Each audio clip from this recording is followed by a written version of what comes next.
Welcome in here on 704 Unfiltered. Today's guest is a native, a lifelong resident here in Mecklenburg County with a passion for justice, for public safety, and community leadership. And his journey starts with the Mecklenburg County Sheriff's Office. He's running for Mecklenburg County Sheriff. But we'll get into all that. Our guest today, Antwain Nance. Thank you for joining us. Thank you for having me. Thank you for being flexible. Oh, yeah. We kind of had to dig out of the snow recently, man. Indeed. It's been kind of rough lately. Yeah. How have you been dealing with the snow and the ice? I'm just glad it's over. I'm just glad it's over, yeah. And you mentioned, you like, man, I'm from here, and I've never...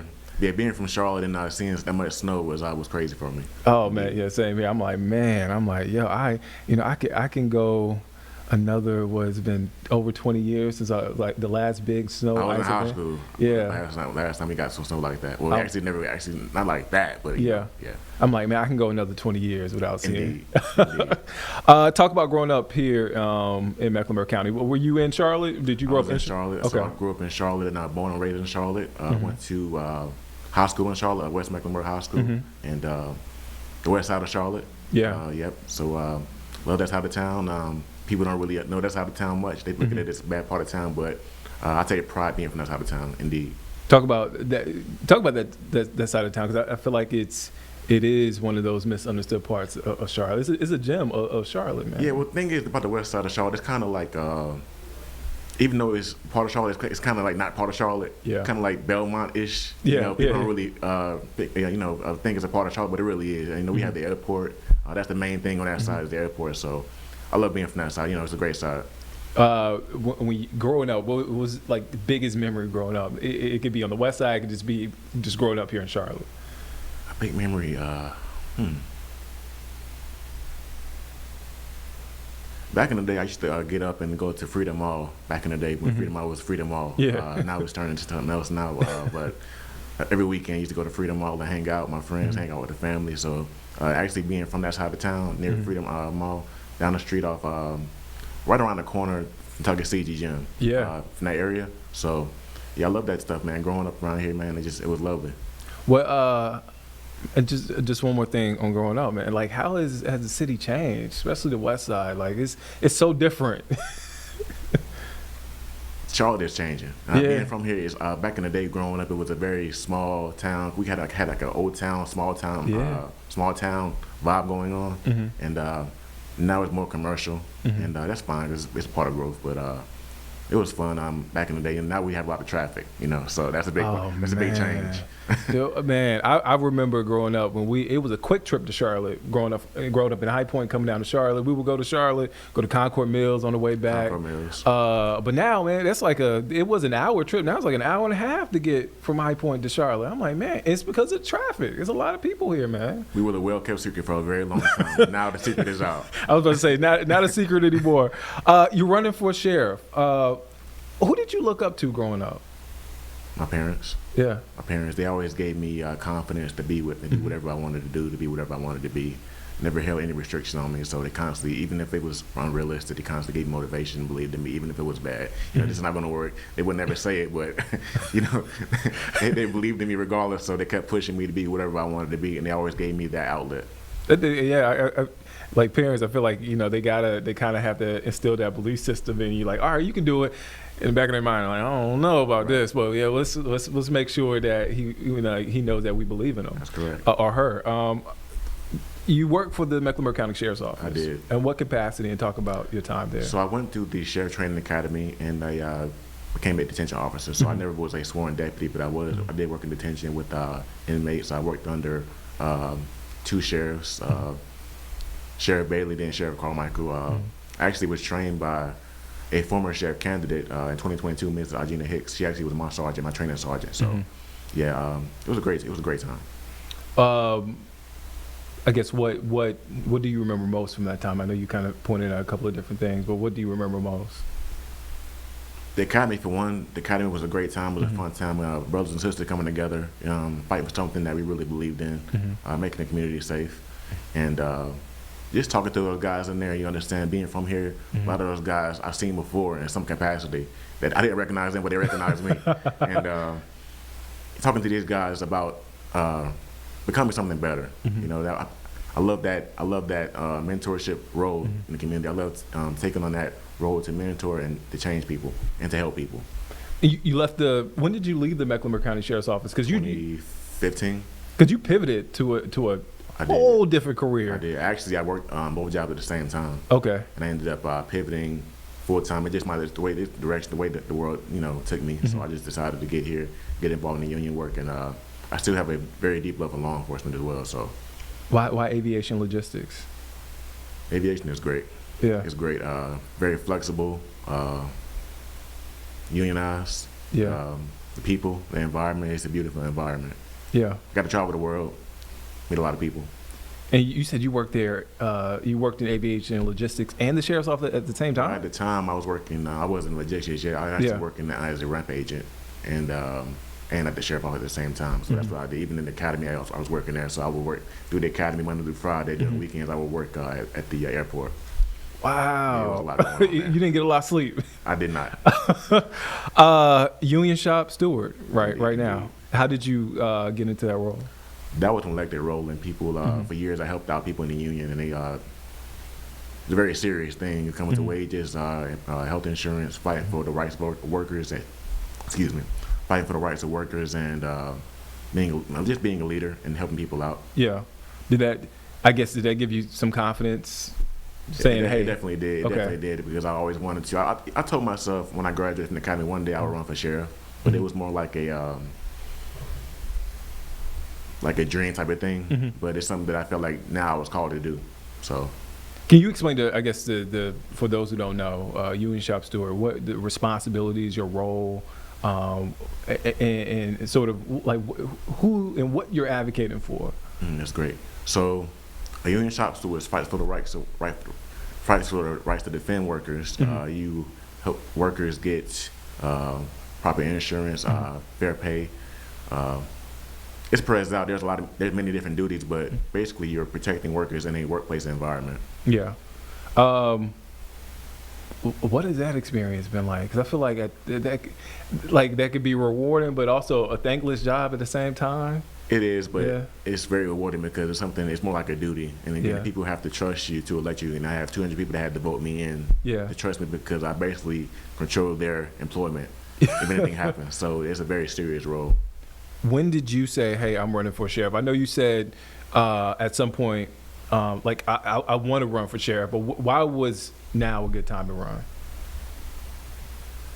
Being an individual who worked at the sheriff's office, understanding the role of the sheriff, and understanding the role of understanding the institution, and my experience as a union shop steward, working in the union for so long, I've been like 12 years now, and understanding that people come first, wanting to fight for the rights of others, it was the next step for me, just to help others, keep on giving back to the community.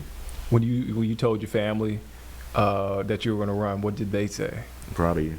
Proud of you? Yeah, my mom, she was very, very proud. She was very proud, so indeed. When you heard that, what did that do for you? More motivation. Yeah? Yeah, indeed. What have you heard so far on the campaign trail from folks here in the area? As far as? Anything. Just feedback, anything. Good feedback, bad feedback. Anything. It could be good. What comes to mind now? Well, it's everything. So you have good feedback, you have bad feedback. You have people who believe in you, people who don't believe in you, people who say you're too young, people who say you need to be a little older, have more experience. Even though I went to the Sheriff Academy, so I understand the operation. But you get good things and you hear bad things, but it's part of politics. I'm just curious about the initial reaction. That's why I kind of kept it vague, because I'm like, sometimes you just, you walk with the folks on the street and they're like, they'll just say anything. They'll just say anything. Yeah, I learned how people truly feel about individuals in office, and it's understandable. When it comes to politics, you have two sides mainly. You have different types of political parties, but there are two main parties, right? So you have individuals on each side wanting their voice to be heard. Yeah. And as a politician and a person, for me, looking to run for sheriff, you have to be over everybody. You have to protect everybody. So I don't view it as a Democrat or a Republican. I view people as people. Because before this, I never was into politics. So I'm going to always view people as people. As a shop steward, I don't say this person is a Democrat, Republican, man, woman, breaking down my race. I see people. So for me, this is about people. But I understand there are different mindsets with each party. I understand that. One last question before we go to break. Do you think people still have faith in politics, in Mecklenburg County politics? It's wavering. Yeah. It's wavering. People, they're tired of politicians. They're making promises and not keeping promises. So I think that's a big issue, which is why my campaign is always people over politics, because I'm not going to necessarily go out to all these events and act like a politician. I'm going directly to the people. So I'm knocking on people's doors every day. I'm Antwain Nance, I'm running for sheriff. Let's have a conversation. I believe that's what it's about, and it should be about going forward.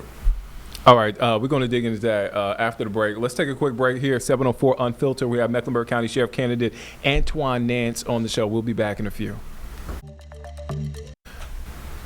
Welcome back here on 704 Unfiltered. I'm Nick Sturdivant. That is Antwain Nance, candidate for Mecklenburg County Sheriff. We were talking about leading up before we went to break about the decision to run for Mecklenburg County Sheriff. That's a huge responsibility. We're talking about the faith in politics. The people here in Mecklenburg County have faith in politics. You told me before we went to break, you knock on doors every single day. How many doors do you knock on a day? How many people do you talk to in a day over the course, if you had to kind of estimate? It's hard to say, but it's a lot of doors. You know, I'm not constantly. I do believe in getting back to the people, and being a shop steward in the union, people are the engine that make this thing go. So I believe in people, and that's why I believe in knocking on doors, having conversations. It can be random conversations. We can be in a grocery store. We can have a conversation. You know, so it's about just talking to people and letting them know what I'm here for. That I'm here for them. People over politics. Where did that slogan come from? Did it come organically, or did it did? It came organically because for me, when I got to the sheriff's office, graduated from the academy, we got on a shift. It was about people, protecting the people. Same thing when it comes to the union work, people. So people should always come first. Actually, concluding the 2024 presidential election, I realized politics is the issue. They don't really, aspire to help the people in general. So I said, you know what, I'm going to just fight for the people. That's who I am. I'm going to keep doing that. So you have 6 issues that are part of your platform. What's your biggest priority? If you're elected, what would you say is number 1 on that list? Customer service. Okay. And that, to me, it goes beyond just serving the community, even though that's a big part as far as community engagement, going out, talking to people, having conversations about what I'm for, what I'm against, things like that. But I think when it comes down to sheriff, actually understanding the office of sheriff and actually working on that office, being the leader that people need me to be versus what they want me to be, right? So going in the office, making sure these detention officers and deputy sheriffs are paid fairly, making sure that they're treated right, and that I'm here to serve them, they're not here to serve me. Speaking of that, Sheriff McFadden has been accused of creating a toxic work environment. Did you work under McFadden? I did. Oh, you didn't. What have you heard from folks in the community, if you've heard anything? Heard a lot. Yeah. Heard a lot, read a lot, and it's been pretty bad, but it's unfortunate. But at the end of the day, that's why I'm here, to make things right. I've heard a lot of things though, but I don't want to go into too much into it. Understandable. All right, so let's talk about some of these hot topics that within Mecklenburg County. So, and this is honestly a nationwide topic: immigration enforcement. We have Border Patrol in Mecklenburg County recently, and there were a lot of concerns. There were people that were for it, but there are a lot of concerns. What should be the relationship between the immigration enforcement, ICE, Border Patrol, and the sheriff's office? Well, the sheriff's office is a law enforcement agency, and they're here to enforce the law, right?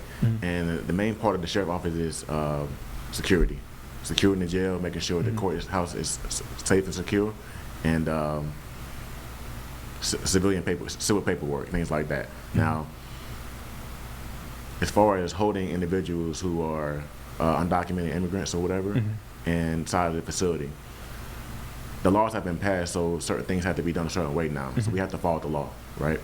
But we don't believe in discrimination or any type of injustice when it comes to race, right? Yeah. So we're against that. We don't like the idea of people being targeted for their skin tone or their race or their ethnic background, and that is important. But as far as the law has been passed. We have to follow. We can't skate around it. Yeah.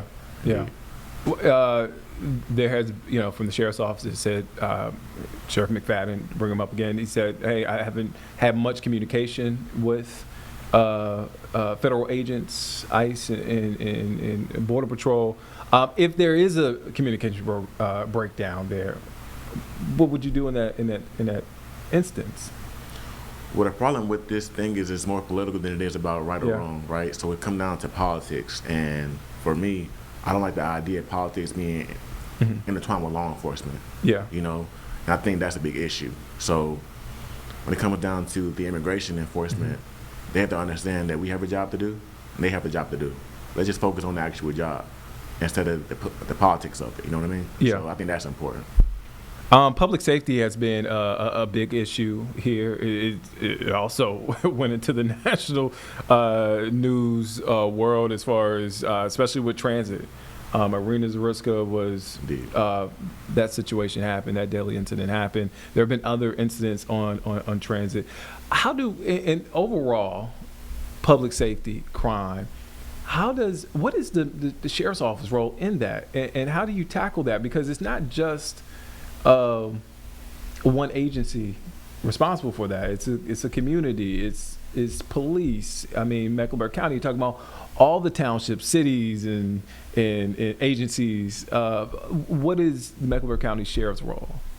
So these individuals, when they get arrested by the CMPD, well, first of all, the sheriff's office doesn't take 911 calls. Yeah. So that's the CMPD's thing, and these individuals, they come and they get dropped off by the CMPD. They get arrested and dropped off at the jail. So now you have all the guys you see on TV with the mugshots, whatever. They're inside the jail. So we're talking to these guys on a daily basis. You can't arrest your way out of crime. You can't do it. It's impossible. But you can rehabilitate and raise the community to operate at a certain standard. A lot of these individuals look like me that are in the jail. I talk to these guys. They need mentorship. They need skills. Because if a man has skills, he will never go hungry. He will always protect his community. Yeah. So these individuals think they understand that. But the thing is, if you want to raise a certain way, how could you understand it? How could you be even held accountable when you don't know? So conversations are important. I want to go into the jail, have conversations. I want to create programs where these guys can get skills. Not necessarily a music studio, but skills where they can actually get out and have confidence, because that comes with skills, a certain level of confidence, and get out and be actually beneficial to the world. Well, there's also the argument when you talk about the detention center, a lack of resources, staffing, overall resources. How do you address that at the same time? Well, also, what you say, rehabilitation for folks who are incarcerated. I think we're coming down to negotiation skills. When it comes down to bettering the community, you will always have resources. You will always have people, nonprofit corporations, organizations who really want to help. When it comes down to skills, like you do think about the Urban League, they give a Job Corps, for example. These are a corporation who actually help young men and young people in general change their lives. So the resources to me are always going to be there. So I think that all you got to do is have good negotiation skills and partner with these people, and they want to do it because they help the community. Yeah. How do you get them on board to partner and I know these organizations are already willing to help, but how do you get everyone on the same page? I guess I should ask. Pick this phone up, dial it, and give a call. It comes down to a conversation. Yeah. Listen, I want to change the community. I'm the sheriff of this county. I want to change the community. How can we do it? Let's partner up. What can we do? We have individuals in the facility who don't have a high school diploma. Let's get them educated. Now after that, let's get them a skill set, carpentry. Even with the new AI stuff they got, they can learn anything. But it comes down to a skill set. If they get their skill set, then they can get out and be productive. So I guess what I'm hearing is communication. There's a lack of communication. Communication is everything. Yeah. It's everything. What do you hear from nonprofits? Have you been able to talk to some of these nonprofits and people on the ground, boots on the ground? I have people that reached out to me as well, and they're ready. They're ready for it. People are ready for a change. They're ready for it. I'm not talking about the sheriff. I'm talking about just changing the community. Yeah. They want to see a difference maker. They want to see an individual who wants to say, you know what, I'm sick and tired of it. Let's come up with solutions. So my campaign is about solutions. Yeah. I'm not here to blame the sheriff for all his issues. He has his own platform. The other candidates have their own platform, but mine is rehabilitation.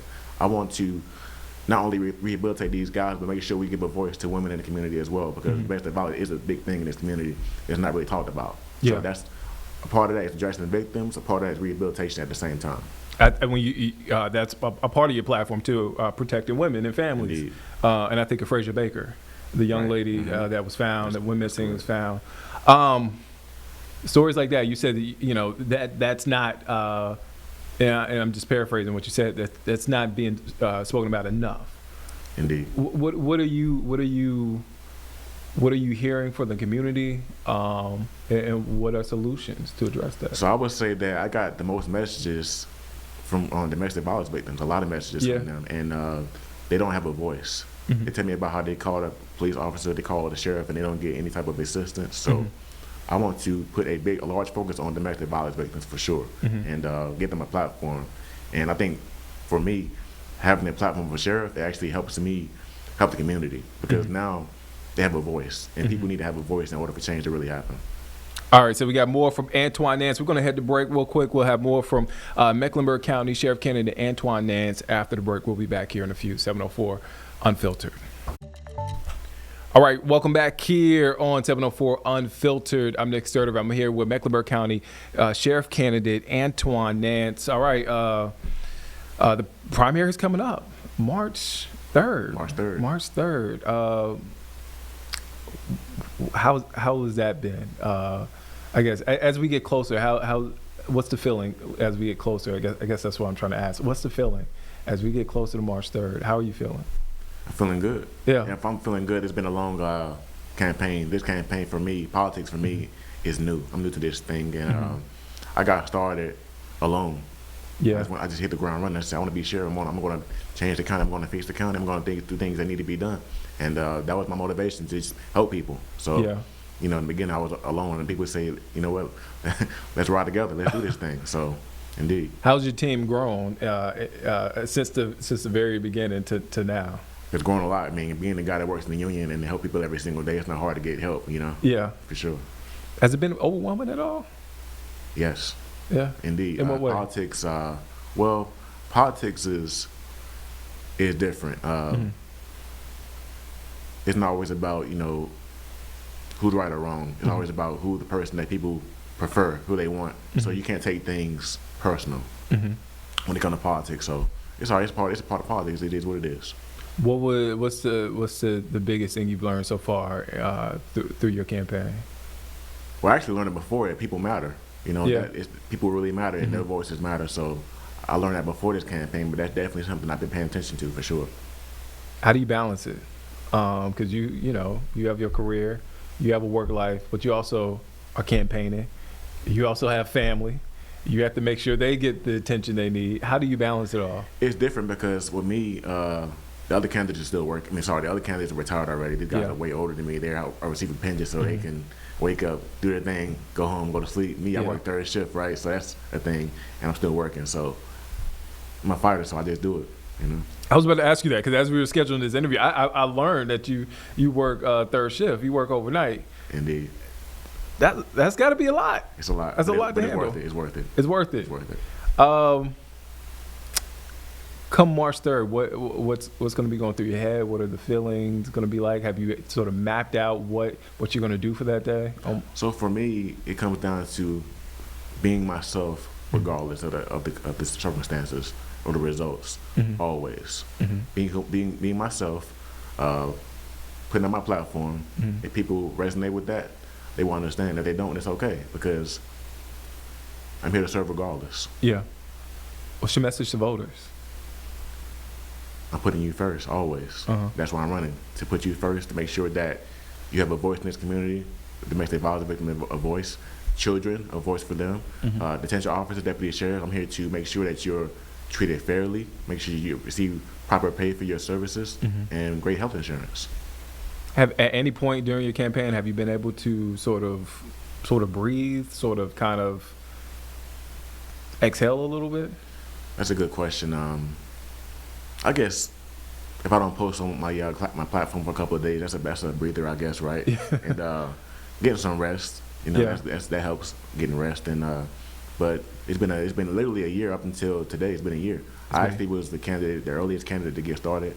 I wanted to get out and hit the ground running last February, so it's been a year, and I'm ready. A year since. Yeah, a year. Exactly. Has it gone by fast? It has, man. Okay. It has. It's crazy. I remember actually getting my corporation documents and taking it to the bank to file my campaign. So it felt like it happened yesterday. You know.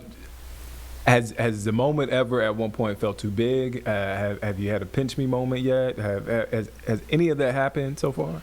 Not at all. I think that it's a part of when you step into something, you understand the role of what you're stepping into. Mm-hmm. I knew that sheriff is a big role, and I understood.